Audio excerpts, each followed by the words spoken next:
अपन इस वीडियो में exercise class 10 subject math की एक्सरसाइज नंबर 3.1 और का कंसेप्ट क्या है और उसकी कुछ क्वेश्चन जो है वो सबसे पहले हम बात करेंगे बीजीय व्यंजक क्या चीज़। बीजीय, ठीक है। अब बीजीय व्यंजक को समझने से पहले अपन बात करेंगे चर क्या होता है और अचर क्या होता है, ठीक है। चर को अपन इंग्लिश में कांस्टेंट बोलते हैं और अचर को वेरिएबल बोलते हैं और अचर को अपन क्या बोलते हैं, कांस्टेंट, ठीक है। देखो यहाँ पर चर का मतलब होता है वेरिएबल, इसका मतलब होता है ऐसी वैल्यू जिसका मान, ऐसी संख्या जिसका मान क्या हो रहा है, बार बार क्या हो रहा है, परिवर्तन, जिसका मान बार बार परिवर्तित हो रहा है। जैसे मैंने लिख दिया यहाँ पर एक्स एक संख्या है या वाई एक संख्या है, जेड एक संख्या है, ए एक संख्या है, बी। तो ये देखो इसमें मैंने एक्स का मान कुछ फिक्स नहीं रखा है, वाई का मान फिक्स नहीं रखा है, एक्स का मान 1 हो सकता है, -1 हो सकता है, 3 हो सकता है। इसीलिए ये सब क्या कहलाएंगे आपके चर वेरिएबल, कुछ भी इसके मान वेरिएबल। लेकिन अगर बात करूँ यहाँ पर 2, 5, √2 -1, ये सब क्या फिक्स मान है, उसकी वैल्यू फिक्स है। तो ये सब क्या कहलाएंगे आपके अचर। जरूरी नहीं अचर आप इसमें ABC, ये आपके ABC अगर आपने बोला कि अचर ABC कहा लिखा हो प्रश्न में, तो यहाँ ABC अचर है तो वो ABC अचर बने, ठीक है ना। यहाँ आपको अचर का मतलब क्या है, जिसका मान फिक्स हो। अगर उससे कह रहे हैं कि अचर है जिसका मान फिक्स है तो वो क्या कहलाएगा आपका अचर। और यहाँ क्या हो जाएंगे आपके, ठीक है। अब बात करते हैं बीजीय व्यंजक क्या होता है। तो बीजीय व्यंजक क्या होता है, ये चर और अचर इन दोनों के एडिशन, मल्टीप्लिकेशन, सब्ट्रैक्शन से जो नया व्यंजक बनता है वो क्या कहलाएगा बीजीय व्यंजक। जिससे अगर मैंने लिख दिया यहाँ पर 2x + 1 बराबर इक्वल लिखा, ये लिखा मैंने 3x² + 2x + 5, इसके बाद लिख दिया मैंने x² + 7। तो ये सब क्या कहलाएंगे आपकी बीजीय व्यंजक। इसमें देखो यहाँ पर ये 2 और 1 क्या है, कांस्टेंट, अचर, x क्या चर, इन दोनों क्या किया मैंने यहाँ गुणा किया और जोड़ा। तो यहाँ जोड़ना, गुणा करना, बात करना हो सकता है, उनके संयोजन से जो आपका नया व्यंजक बनता है वो व्यंजक क्या कहलाएगा आपका बीजीय व्यंजक। समझ गए ना, क्लियर। अब बीजीय व्यंजक में उसने अपने को मान, बीजीय व्यंजक आपके अलग अलग हो सकते हैं। जैसे मैंने लिख दिया यहाँ पर मैं लिखा ax + b, तो ये एक रैखिक बीजीय व्यंजक के मतलब इसका जो चर है वो कितने, इसके एक ही मान निकलेंगे। अगर मैंने लिख दिया यहाँ पर x² + bx + c, तो ये द्विघात की व्यंजक है। अगर मैंने लिख दिया ax³ + bx² + cx + d, तो ये आपका त्रिघात की व्यंजक है। x चर राशि उसकी हाईएस्ट पावर कितनी है, उसके आधार पर ये एक घातीय, द्विघातीय और त्रिघातीय व्यंजक कहलाएंगे। एक घातीय को अपन रेखीय व्यंजक, रैखिक व्यंजक भी कहते हैं, ठीक है। इसके बाद हम बात करें इसकी शून्य किसी व्यंजक के शून्य से क्या है। तो शून्य का अर्थ होता है कि इस फंक्शन जो है इस पूरे को मैं अपन fx भी लिख सकते हैं। तो इसको बराबर 0 करके मैं हल करूँ तो मुझे x के मान प्राप्त होंगे। इसको बराबर 0 कर दो, इसको बराबर 0 कर दो, इसको बराबर 0 कर दो, तो मुझे जो x के मान प्राप्त होते हैं वो x के मान क्या कहलाएंगे आपके, इसके शून्य तो इसके हल, ठीक है। अब यहाँ बात करते हैं अपन ax² + ax + ठीक है। जिससे अगर बात करें ये, तो ये द्विघात समीकरण है, ये अपनी द्विघात समीकरण। द्विघात समीकरण क्या आपकी ax² + bx + c। अगर मैं इसको बराबर 0 कर देता हूँ तो इसके हमें शून्य प्राप्त होंगे, ठीक है। यहाँ पर a जो है x² का गुणांक को लूँ तो a क्या है आपका x² का गुणांक, b क्या है आपका x का गुणांक,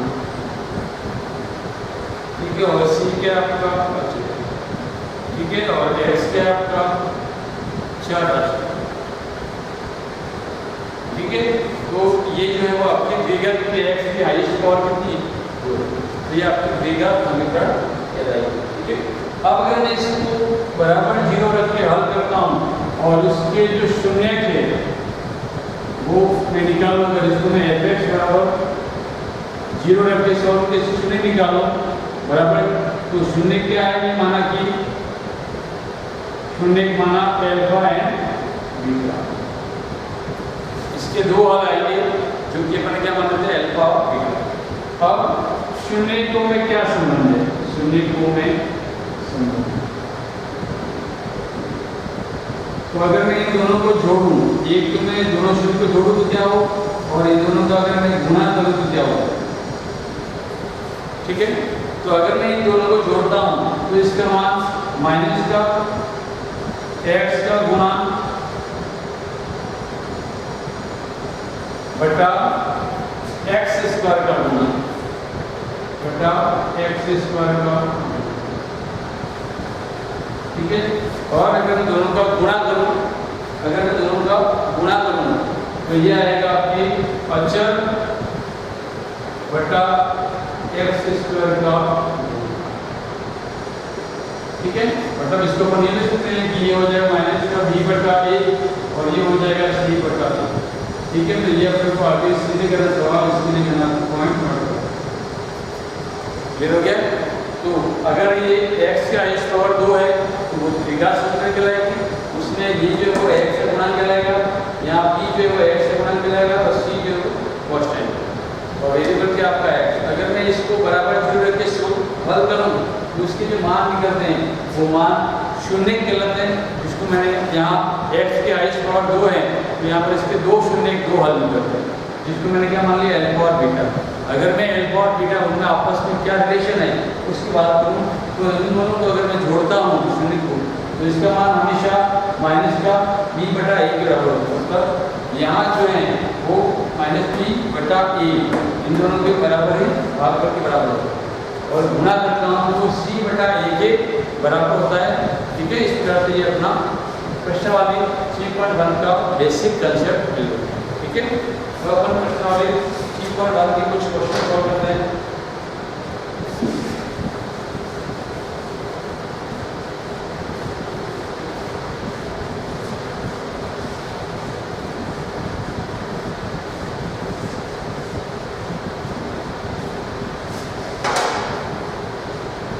वाली 3.1 उसका क्वेश्चन नंबर पहला जो है उसका फर्स्ट क्वेश्चन है वो दे रखा आपको 4x² + 8।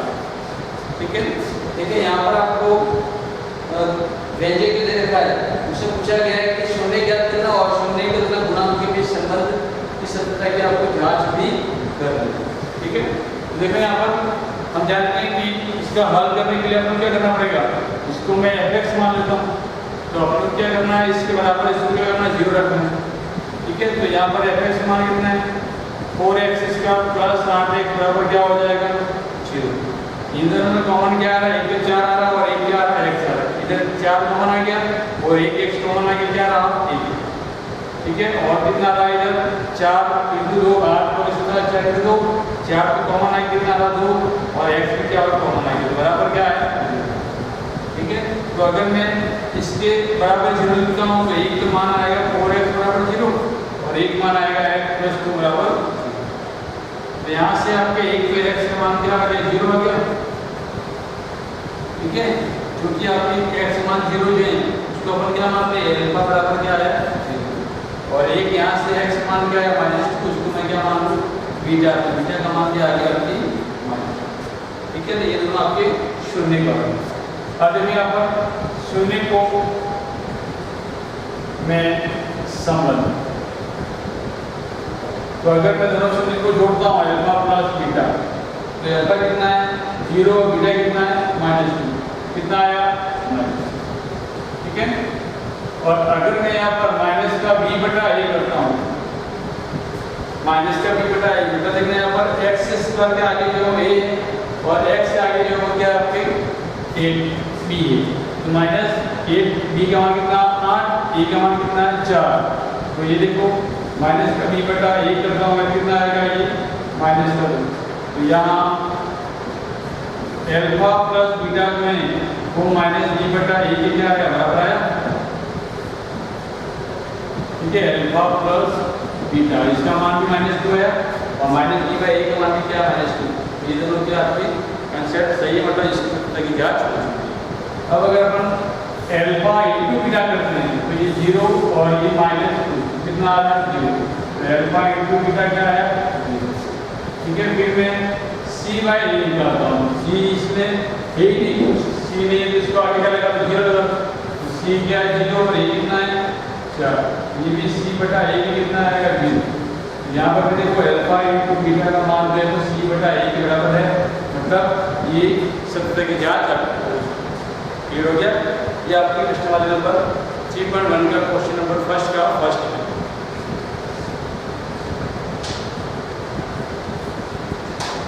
क्लियर इतना।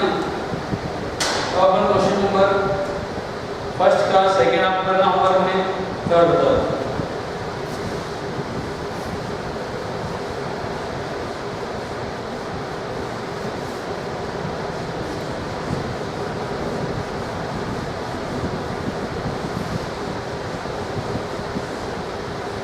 क्वेश्चन नंबर थर्ड है आपका 6x² - 6 पहले का थर्ड 6x² - 6 -x - 2 माइनस का x - 2। तो आपको हल करने के लिए क्या करना है, इसके बराबर क्या कर देना 0। इसके बराबर क्या रखना आपको 0 रखना। ठीक है, तो देखो यहाँ पर इसको हल कैसे करते हैं देखो। तो यहाँ देखना मैं 6 का गुणा करूंगा 2 के साथ। ठीक है, तो 6 का गुणा करूंगा 2 के साथ तो कितना आना चाहिए 12 और x का गुणा आगे कुछ मतलब क्या है 1 है, तो ये 1। ठीक है, तो अगर देखना यहाँ पर यहाँ इसके आगे चिन्ह क्या है -2। तो गुणा करने पर तो कितना आना चाहिए, गुणा करने पर कितना आना चाहिए 12 और ये माइनस है तो घटाने पर कितना आना चाहिए, बीच की संख्या कितनी 1 x का गुणा। ठीक है, बीच का 1 आना चाहिए। ध्यान रखना यहाँ माइनस जो है उसको मैं काउंट नहीं कर रहा, डिवाइडेड पर आता है। ठीक है, देखना इधर इसे गुणा कितना आपका -1 लेकिन आपको लेना क्या अभी 1 लेना। ठीक है, बीच की वैल्यू क्या 1, तो गुणा करने पर क्या आना चाहिए आपको 12 और घटाने पर कितना आना चाहिए -1 आना चाहिए। लेकिन यहाँ पर जो क्वेश्चन के आगे चिन्ह है उसके एक बार घटाना है क्या जोड़ना हो जाएगा। तो देखो यहाँ पर संख्या क्या हो जाएगी, संख्या क्या हो जाएगी 4 और 3। संख्या क्या हो जाएगी 4 और 3। 4 का गुणा 3 के साथ कितना हो जाएगा 12। 4 में से 3 घटाओ कितना हो जाएगा 1। तो देखो यहाँ पर अतः आपका जो सवाल हो क्या बन जाएगा 6x² - यहाँ पर मैं क्या लिखूँ 1 की जगह 4 - 3 x के आगे जो 1 के वहाँ क्या लिख देना 4 - 3 और ये x - 2 बराबर क्या हो गया। इसको और सॉल्व करें अपन तो 6x² माइनस इसका गुणा में ऐड किया तो ये हो जाएगा 4x और ये हो जाएगा 3x और -2 बराबर 0। और अगर मैं ब्रैकेट खोल दूँ तो ये माइनस का 4x हो जाएगा और ये माइनस क्या हो जाएगा प्लस का 3x और माइनस का 2 बराबर क्या हो गया 0। ठीक है, यहाँ देखो इसके और इसमें कॉमन क्या रहा है 2 और 1x। तो 6 यानी कितना रहा 3 और 1x। यहाँ 2 कॉमन आ गया कितना रहा 2 और 1 कॉमन आ गया। इधर देखो कुछ कॉमन नहीं आ रहा है तो 1 ले लो, ये आ जाएगा प्लस 3x - 2 बराबर क्या आएगा। अगर मैं इसमें और कॉमन लेता हूँ तो 3x - 2 आएगा कॉमन इधर क्या रहा 2x, इधर क्या रहा 1 बराबर क्या हो गया 0। एक तो मैं 3x - 2 बराबर 0 लिखूंगा और एक 2x + 1 बराबर क्या लिखता हूँ 0। ठीक है, यहाँ से अगर मैं 3x बराबर कितना हो जाएगा 2 तो x का मान कितना आएगा 2 बटा। ठीक है, तो ये क्या मान लेते हैं अल्फा। ठीक है, यहाँ से अगर मैं x मान निकाल कितना आएगा x बराबर कितना आएगा माइनस का 1/2 कितना जाए बटे में इसको मैं क्या मान लूँ बीटा। ठीक है, तो शून्य क्या आ गया आपके 2 0। क्या आ जाएंगे आपके 2/3 और -1/, ठीक है। अब यहाँ में अल्फा प्लस बीटा का, तो अल्फा कितना है 2/3 और बीटा कितना माइनस का 1/, ठीक है। तो ये जोड़ो कितना हो जाएगा 6, लघुत्तम आ गया, इनके भाग कितनी बढ़ जाएगा 2 बार, 2 का गुणा कितनी बढ़ जाएगा 4, 2 का भाग कितनी बढ़ जाएगा 3 बार, 3 का गुणा के 1 कितना आएगा 3, कितना आएगा 1/, ठीक है। और अगर मैं यहाँ पर माइनस का b/a करता हूँ, ठीक है, तो ये तो हो जाएगा अल्फा प्लस बीटा, माइनस का b/a, माइनस का b या b कितना है माइनस है, माइनस e कितना है -1/a कितना है 6, तो ये भी कितना आ रहा है 1/6, तो ये भी आपकी -b/e, तो ये दोनों क्या हो गया ज्ञात होगी बराबर आ रहा है, ठीक है। और अगर मैं गुणा करता हूँ अल्फा इंटू बीटा कितना आएगा 2/3 इंटू 1/2, गुणा कर दो तो कितना आएगा 2 से 2 कट जाएगा, कितना आएगा -1/2, तो ये अल्फा इंटू बीटा। और अगर मैं c/a करता हूँ तो c कितना है -1, तो ये कितना है 6, कितना आएगा 1/, माइनस का 1/, ये c/1 करना, ठीक है। तो ये भी आप एक जांच ये हो गया इतना।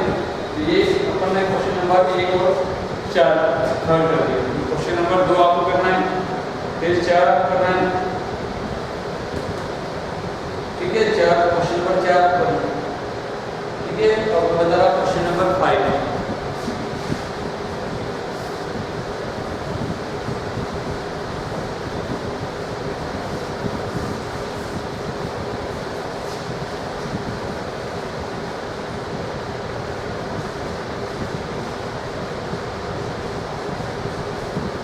क्वेश्चन नंबर 5 देखते हैं। क्वेश्चन नंबर पहले का 5 वो है आपका x² माइनस √3 + 1 x प्लस √3 बराबर क्या कर दो 0, ठीक है। अब यहाँ देखो, यहाँ आपके अगर मैं इसे सॉल्व करता हूँ, गुणा करने कितना नजदीक √3 और जोड़े में कितना नजदीक +1, तो दो संख्याएं कौन सी हो जाएगी, दो संख्याएं एक हो जाएगी √3 और दूसरी क्या हो जाएगी, एक गुणा करने कितना आ रहा √3 आ रहा है, तो जोड़ने में एक टीचर आ रहा है, ठीक है। तो ये ऑलरेडी किया हुआ है, इसलिए हमने इसको x², ये √3x और ये क्या हो जाएगा -x, गुणा कर दिया साथ में ब्रैकेट खोल दी, और ये क्या हो जाएगा √3 बराबर क्या आ गया 0, इन दोनों को कॉमन क्या आएगा x, तो ये हो जाएगा x -√3। सेम करने के लिए इसमें -1 कॉमन ले लो, तो ये हो जाएगा x प्लस का, और ये माइनस का √3 बराबर क्या आ गया, तो यहाँ से इसमें और इसमें कॉमन क्या आ रहा है x -√3, ठीक है।